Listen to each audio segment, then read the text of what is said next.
জৈশী জঙ্গিদের বিরুদ্ধে এবার অভিযোগ সেনাবাহিনীর। অবশ্য চলছে সেনা জঙ্গির লড়াই, আর সেই লড়াই কাশ্মীরের কিশতওয়াড় সেক্টরে খান্ডুতে। এই প্রসঙ্গে কি রয়েছে বিস্তারিত যাব, আমাদের সঙ্গে যুক্ত হয়ে গেছে প্রতিনিধি সোমনাথ মুখার্জি। সোমনাথ, কি জানতে পারছো?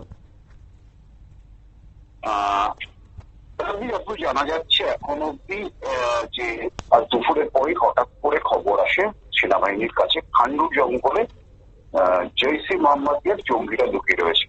তখনই সেনা অভিযান শুরু করে এবং সেনা অভিযান শুরুতেই ওপাশ থেকে জৈশী জঙ্গিরা কিন্তু গুলি ছুটতে শুরু করে। এখন অব্দি যতটুকু খবর পাওয়া যাচ্ছে, রাতের অন্ধকার নেমে গেল, গুলির লড়াই কিন্তু চলছে এবং বেশ অনেক কয়জনই জৈশী মানে জঙ্গি ওখানে কিন্তু লুকিয়ে আসে। পাকিস্তান মদতপুষ্ট এই জৈশে মোহাম্মদ, তারা কিন্তু ভারতের নিষিদ্ধ একটি জঙ্গি সংগঠন। কাশ্মীর এলাকায় তারা দীর্ঘদিন ধরে উপদ্রব করছে।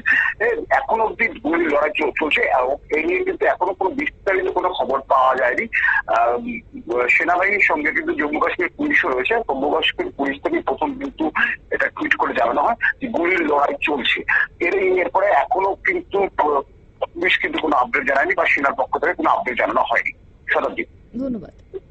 অর্থাৎ কাশ্মীরের কিশতওয়াড় সেক্টরের খান্ডুতে জৈশী মোহাম্মদ জঙ্গিদের বিরুদ্ধে এই অভিযানে সেনাবাহিনী সফলভাবে কাজ করছে।